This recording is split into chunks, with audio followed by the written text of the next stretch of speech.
Bonsoir, bienvenue dans le journal de TV78. Très heureux de vous retrouver pour une nouvelle semaine d'informations locales. Voici les titres de ce mardi 12 novembre.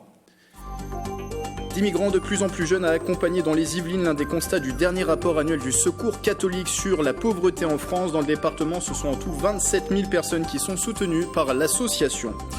Zoom dans cette édition sur le métier d'ascensoriste, profession qui gère l'installation, la modernisation et la maintenance de 560 000 ascenseurs sur le territoire. Un centre forme les professionnels, attrape le délégué interministériel à l'apprentissage, s'est rendu sur place.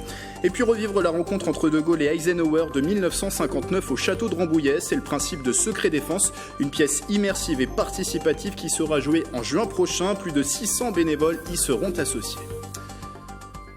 Avant de développer ces titres, le tribunal d'instance de Rambouillet évacué ce matin par les pompiers. 70 personnes environ ont dû quitter les lieux suite à un important dégagement de fumée. D'après nos confrères de 7-8 Actu, l'incendie serait dû à la surchauffe d'une prise électrique. La rue Gambetta où se situe la cour qui juge les affaires civiles a été fermée aujourd'hui à la circulation.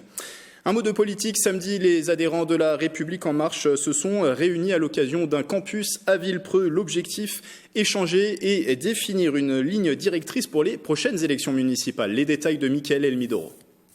Une journée pour se mettre en marche en vue des municipales. Ce samedi 9 novembre, les adhérents et militants LREM des Yvelines se sont réunis autour d'un campus à Villepreux. L'objectif, lancer officiellement la campagne et définir une ligne directrice. C'est important pour déjà bien définir l'application concrète de ce qu'on promeut comme valeur, comme idée de la politique locale et surtout de pouvoir échanger ensemble sur les problématiques communes qu'on rencontre et partager les meilleures solutions.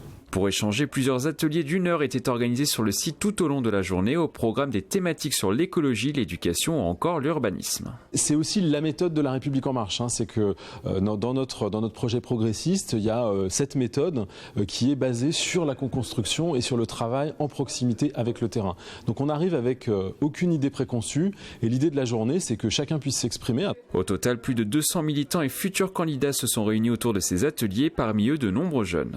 Je suis venue pour me former sur divers sujets.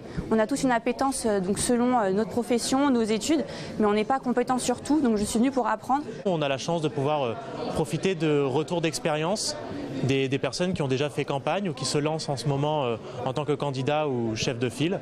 Donc c'est venir ici pour partager des expériences diverses. Après une journée d'échange, le campus est clôturé par une séance plénière. Le département compte près de 13 000 adhérents de la République en marche et une centaine de comités locaux.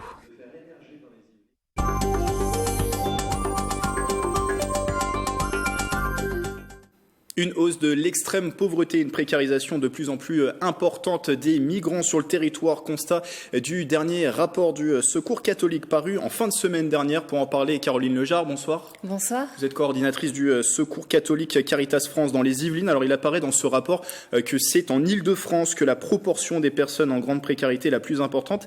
Est-ce que dans les Yvelines où l'association soutient de plus de 27 000 personnes, le constat d'augmentation est aussi le même? Est-ce que c'est une réalité? Oui, tout à fait. On constate d'abord que effectivement, ce sont les femmes isolées qui sont toujours les premières victimes de la pauvreté. Mais cette année, on a constaté également un rajeunissement net de la population qu'on rencontre dans nos accueils. Que ce soit des couples avec enfants, mais aussi des hommes seuls, sans enfants, qui viennent de plus en plus jeunes dans nos accueils. On fera un focus sur les migrants et sur ces migrants aussi qui sont de plus en plus jeunes dans un instant. C'est une augmentation de la pauvreté, mais aussi de l'extrême pauvreté. La nuance, quelle est-elle? La nuance, elle est au-dessus ou en dessous du seuil de pauvreté. Donc effectivement, là, on a de plus en plus de personnes qui peinent à avoir un logement stable, rien que parce qu'ils n'ont pas du tout les moyens d'accéder à ce logement et pas de revenus suffisants pour y accéder.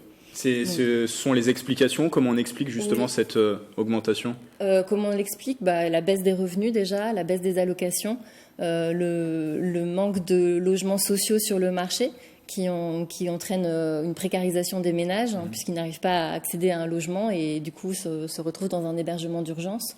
La baisse aussi de l'accès à un emploi stable et pérenne.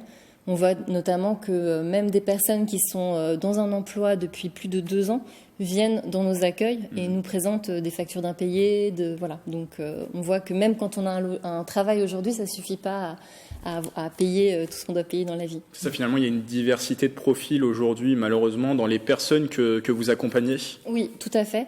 Alors c'est pour ça qu'on a fait un focus cette année sur la population migrante, mais on a à la fois comme je vous disais, des familles avec enfants, mais aussi donc des mères isolées et puis des hommes seuls de plus en plus jeunes.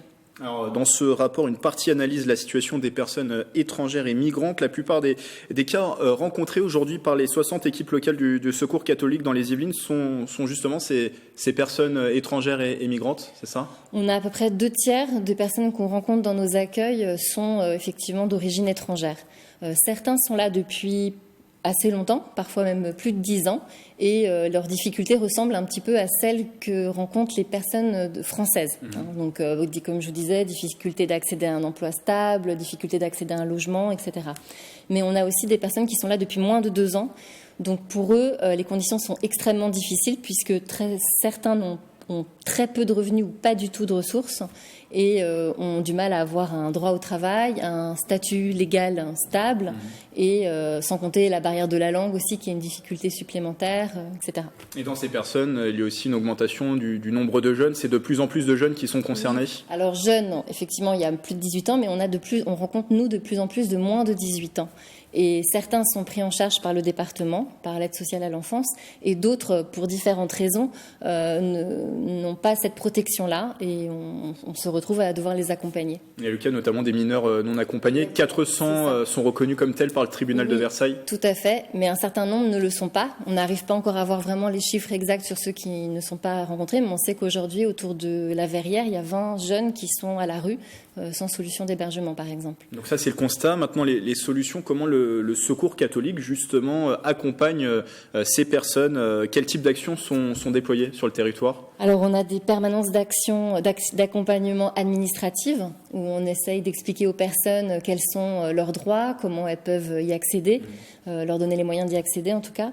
Ensuite, on a beaucoup de cours de français. On a 150 bénévoles impliqués dans cette action-là. On propose aussi aux personnes et aux jeunes notamment de s'impliquer dans des actions collectives comme d'activités culturelles mais aussi sportives. Et on a récemment d'ailleurs participé à une Caritas Cup qui était une coupe de foot nationale organisée par le Secours catholique. Et il y a une équipe Yvelines qui a participé. Uniquement avec des jeunes mineurs non accompagnés. Donc voilà, on leur permet aussi de s'impliquer bénévolement dans nos actions. Et certains d'entre eux sont notamment bénévoles à Trappes dans un hébergement d'urgence, le Pavillon Bleu. Des personnes qui ont été aidées par le Secours catholique aujourd'hui s'engagent et aident à leur tour. Oui, tout à fait. On a ce cas-là. Il y en a même qui prennent des responsabilités et qui prennent en charge une équipe locale, une action en particulier. Et il y a aussi un travail, alors vous parliez tout à l'heure de la question du logement, aussi du travail. Le logement, le travail, ça aujourd'hui, c'est 2 clés essentielles pour l'insertion, justement. En tout cas, c'est ce que nous, au Secours catholique, on pense effectivement. Pour ces jeunes mineurs, ils ne sont pas tous mis à l'abri. Donc certains sont pris en charge, sont mis dans des dispositifs d'hébergement d'urgence. Certains sont dans des hôtels, un peu livrés à eux-mêmes. Ensuite, nous, on les accompagne vers l'obtention d'un contrat d'apprentissage en vue d'une meilleure intégration. Mais tout ça, c'est quand même un travail de long terme. Les bénévoles sont pas forcément très nombreux aussi pour remplir tout cet accompagnement-là. Et c'est de la responsabilité du conseil départemental, de toute façon, avant tout, d'y répondre. Et effectivement, le logement, c'est aussi une des clés d'intégration. Sauf qu'on a fait le constat depuis quelques années que le nombre de logements sociaux était insuffisant, ce qui encombre le dispositif d'hébergement d'urgence et ce qui fait qu'aujourd'hui, de plus en plus de personnes sont à la rue et notamment des familles avec enfants. Et vous parliez des bénévoles, 60 équipes locales, c'est ça, du Secours catholique réparties dans les Yvelines ? Oui, c'est ça, 60 équipes locales, on a à peu près 2300 bénévoles qui sont engagés chaque jour auprès de ces personnes-là. Et vous avez besoin de bénévoles ? On a besoin de bénévoles, effectivement, toujours, dans toutes les Yvelines. Et on a besoin aussi d'argent, de dons. Pour financer les actions, forcément, il faut de l'argent. Voilà, c'est ça. Et on rentre là dans notre campagne de fin d'année où on est le plus visible auprès du grand public. Donc c'est un peu le moment aussi de donner pour nous soutenir. Et pour toutes les informations données aussi au Secours catholique, un rendez-vous sur le site internet qui s'affiche en bas de l'écran. Merci Caroline Lejar d'être passée en plateau et je rappelle que vous êtes coordinatrice pour le Secours catholique des Yvelines. En France, on compte 560 000 ascenseurs. Pour les gérer, un corps de métier, les ascensoristes, ils sont près de 17 000 en France.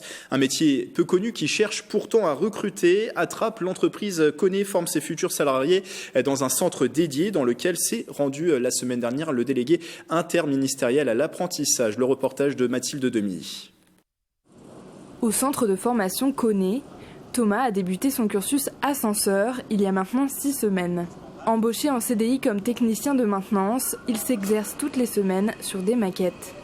On manipule beaucoup donc sur des maquettes, on manipule aussi sur des vrais appareils posés, comme là-haut où on a des vrais ascenseurs sur 2 ou 3 niveaux. Donc on va faire beaucoup de recherches de panne, travaux, changements de pièces, tout ce qu'on peut rencontrer sur le terrain. L'évolution des bâtiments et des entreprises permettent à la profession d'avoir des demandes croissantes en recrutement.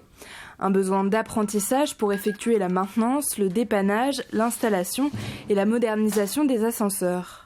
C'est un métier où il n'y a pas de chômage. On n'est jamais en sureffectif, donc on forme en fonction de nos besoins, donc en fonction de l'évolution de nos entreprises, en fonction de l'âge de départ à la retraite aussi. Donc on est toujours à flux égal, donc il y a vraiment un besoin en formation. Un métier qui attire peu de jeunes car peu connu. Patrick Toulmé, délégué interministériel au développement de l'apprentissage dans les quartiers prioritaires de la politique de la ville, souhaiterait mettre en place un dispositif pour recruter plus de jeunes à la sortie des lycées. C'est vrai qu'on utilise tous un ascenseur, des fois plusieurs fois par jour. Moi, il m'arrive d'utiliser au moins 10 fois par jour. Et on sait l'utilité de l'ascenseur et on sait aussi les inconvénients quand il est en panne. Donc aujourd'hui, il faut qu'on trouve des solutions, que ce soit de Lille à Marseille, mais qu'on puisse envoyer des nouveaux techniciens, former des jeunes dans ces métiers. Une formation gratuite qui permet d'acquérir l'ensemble des compétences requises pour devenir technicien ascensoriste. La profession aimerait 2000 nouveaux recrutements avant fin 2020. Définir son projet, trouver des artisans qualifiés et agir pour la rénovation énergétique. Le salon dédié revient ce dimanche pour une 3e édition. C'est à la maison des associations de Chevreuse. Il est organisé par la plateforme Repère Habitat et l'Alex Sky. Pour en parler, Tiffany Buzeau, bonsoir. Bonsoir. Chargée de mission énergie à l'Agence locale de l'énergie et du climat de Saint-Quentin en Yvelines. Alors pour la présenter, elle accompagne dans les démarches sur la transition énergétique. C'est ça. Donc on accompagne les particuliers, les communes, les collectivités, les très petites entreprises sur toutes les questions de transition énergétique. Donc c'est à la fois les particuliers, les professionnels, c'est ça ? C'est ça, oui. Et du coup, l'accompagnement, par exemple, pour les communes, est-ce qu'il y en a de plus en plus qui sont intéressées ? C'est elles qui font la démarche de venir vers vous ? Ça dépend. Certaines nous connaissent déjà. Sinon, on essaye toujours, pour d'agrandir, d'aller toujours vers de nouvelles communes. Donc, en fait, le principe, c'est qu'on a un conseiller qui est partagé entre diverses communes, donc avec des factures, avec les informations sur les bâtiments. On peut détecter lesquels sont énergivores, anormalement énergivores, et puis proposer des préconisations. Et côté particulier, est-ce qu'il y a de plus en plus de personnes aujourd'hui qui sont intéressées par cette thématique de la rénovation énergétique ? Alors on voit que ça fluctue pas mal avec les aides gouvernementales. Donc en ce moment, il y en a pas mal. On a beaucoup eu d'appels suite aux dernières annonces. Après une tendance sur le long terme, on nous espérait. D'autant qu'il y a eu des annonces aujourd'hui, puisqu'il y a beaucoup de fraude dans ce secteur de la rénovation énergétique. Il y a eu des annonces aujourd'hui qui ont été faites par le gouvernement. Alors, l'ALEC Saint-Quentin en Yvelines et justement l'agglomération de Saint-Quentin en Yvelines a aussi initié une plateforme qui s'appelle Repère Habitat et elle permet en fait finalement d'avoir toutes les clés en main pour faire sa rénovation énergétique, faire ses travaux. Oui, c'est ça. Alors, le Repère Habitat, c'est vraiment l'accompagnement qu'on propose aux particuliers.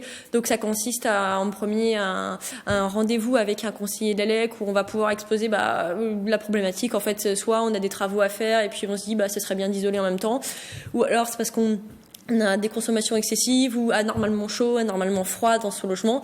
Et là, donc, on va faire un premier rendez-vous, donc pour vraiment préparer le projet et puis expliquer toutes les alternatives aux particuliers, ainsi que toutes les aides financières qui existent pour son projet. Et après, en fait, Repère Habitat a une charte de qualité où des entreprises adhèrent à cette charte et donc c'est des entreprises qu'on connaît, qu'on suit, et donc le particulier peut, en étant inscrit à Repère Habitat, peut avoir accès à cet annuaire contacter avec ces entreprises ou pas. Et nous après, on suit le chantier pour voir comment ça se passe. Et à la fin du chantier, il peut être valorisé avec le concours Maison Économe qui est réalisé tous les ans avec 2 vélos électriques à gagner. Dont on reparlera tout à l'heure, parce que le prix du 13e concours sera remis lors du Salon de la rénovation énergétique. Vous l'avez dit, ça s'adresse aux particuliers, cette plateforme ? Oui, la plateforme, particulier, donc maison individuelle ou copropriété. Et du coup, avec tout cet éventail de partenaires, d'entreprises qui font partie de votre réseau. Alors, le 3e Salon de la rénovation énergétique, je l'ai dit, ça se tient dimanche. C'est à la Maison des associations de Chevreuse. Finalement, c'est de proposer sur place ce qui est à retrouver en ligne. Finalement, c'est la plateforme Repère Habitat qui sera à retrouver sur place, c'est ça ? C'est un peu ça, oui, ouais. C'est la version physique. La version physique, voilà, cherchez le mot, la version physique. De l'accompagnement. Donc le but, c'est qu'en une journée, donc le particulier, donc il va avoir accès au conseil en fait avec le conseiller d'ALEC comme si c'était en rendez-vous. Mais là, en plus, il y aura on a invité d'autres partenaires, donc notamment on a invité le partenaire, l'opérateur ANA de Citémétrie pour les aides financières, et puis aussi des partenaires architecturaux, notamment le CIE de 78. Ensuite, il y aura tous les artisans qui sont sur la plateforme. Et alors cette année, on a aussi mis l'accent pour le retour d'expérience de particuliers. Parce que des fois, les particuliers, ils aiment bien discuter avec nous, avec les entreprises, mais ils aimeraient bien aussi discuter avec des personnes qui ont déjà fait des travaux. Donc il y aura vraiment la possibilité de le faire cette année. Il y a 2 visites qui sont organisées. Donc on va vraiment chez le particulier voir ce qui a été fait, échanger avec lui. Et il y aura, donc on appelle ça un speed meeting. Donc il y a plusieurs particuliers qui vont venir, chacun avec des travaux différents. Et puis le but, c'est que si on a une question, si on est intéressé par un projet, qu'on aimerait savoir comment ça s'est passé, de pouvoir échanger.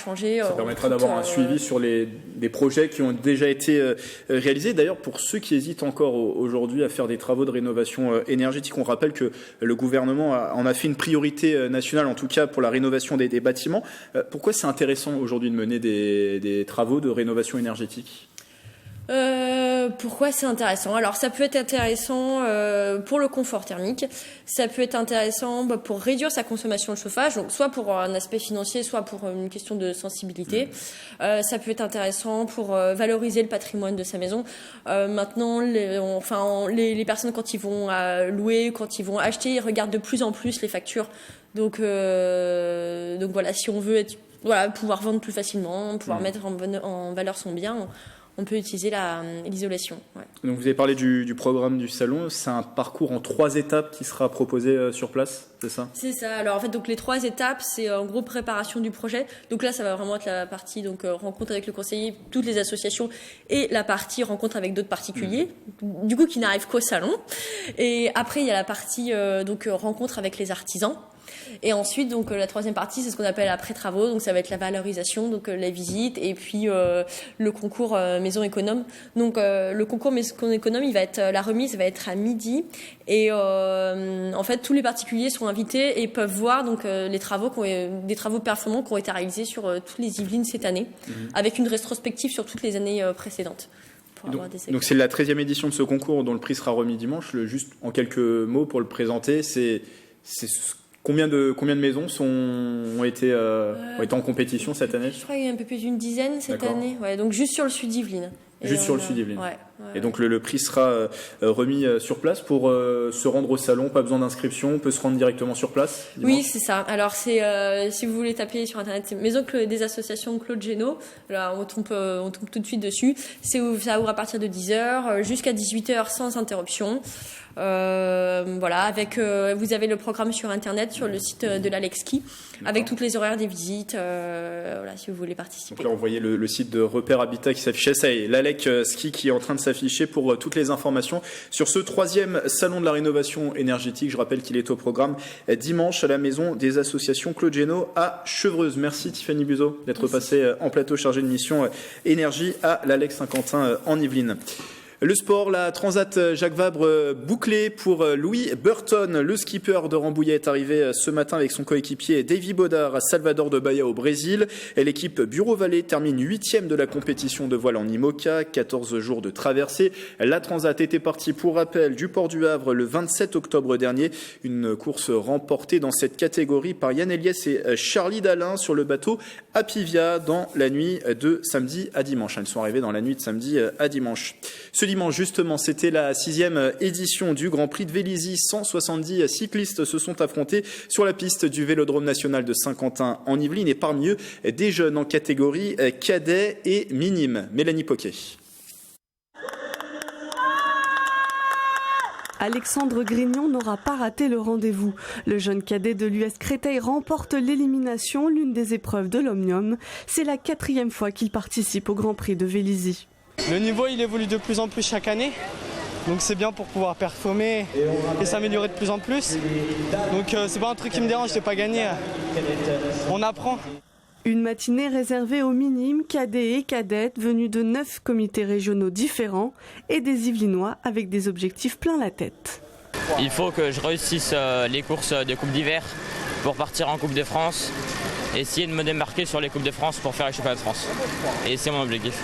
Pour ce 6e Grand Prix, 170 coureurs ont fait le déplacement. Une journée de compétition de la catégorie minime aux seniors.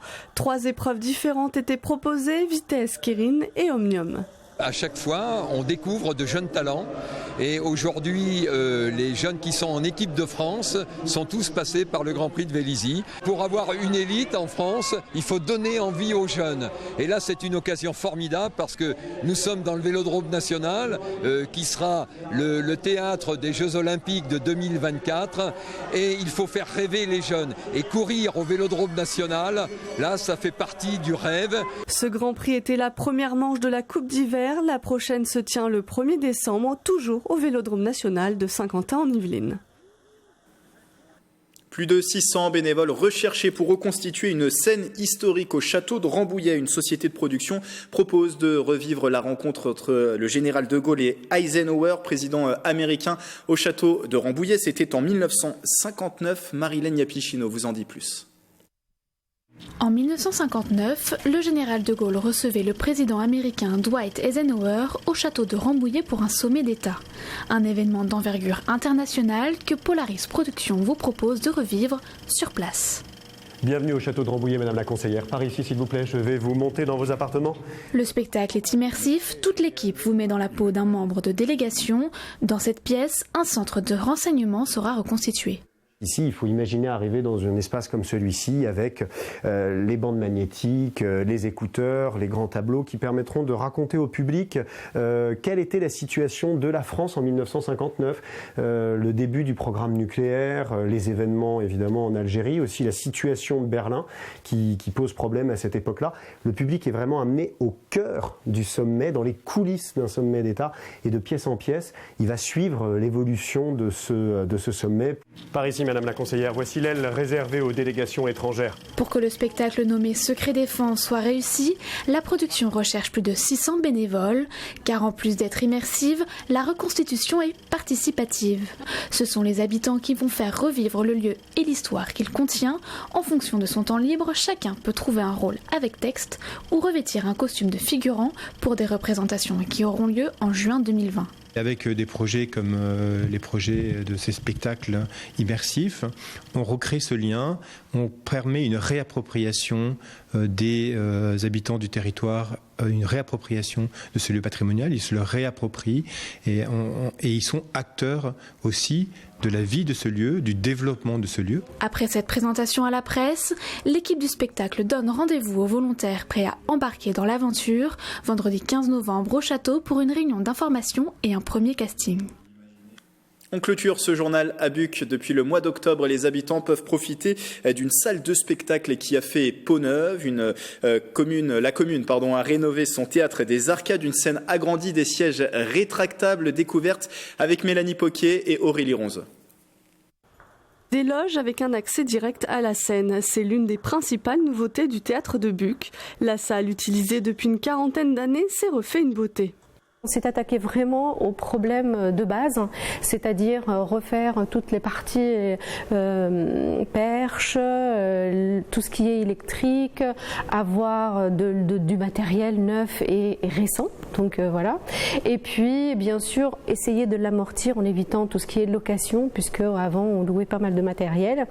Et l'idée c'était de mobiliser tout le potentiel de la ville pour partir dans cette aventure culturelle et surtout donner une identité culturelle à la ville de Buc. Donc ça a commencé tout petit, on a mobilisé les artistes, les partenaires, les sponsors, la ville y a mis beaucoup. 1 million d'euros de travaux ont été engagés sur l'intersaison. La salle, qui reçoit des artistes depuis 2018, a vu sa scène abaisser et agrandie. Plus de 300 spectateurs peuvent assister aux 35 dates qui font vivre la saison buccoise. Des dates bien régulières, notamment des événements qui sont récurrents aujourd'hui à Buc. L'idée étant d'être vraiment éclectique, de répondre à tout le monde. Nous aimons accueillir les familles, nous aimons accueillir le jeune public, nous aimons accueillir les jeunes. Donc on essaie vraiment de répondre à tous les goûts. Les prochains rendez-vous seront magiques, solidaires et drôles. Une trentaine de dates est proposée au public. Et l'essentiel des prochaines idées de sortie, spectacles, concerts et expositions à faire dans les Yvelines à retrouver dans le 7-8 Culture. C'est dans un instant. Voilà, c'est la fin de ce journal. Merci de l'avoir suivi. Belle soirée sur TV78.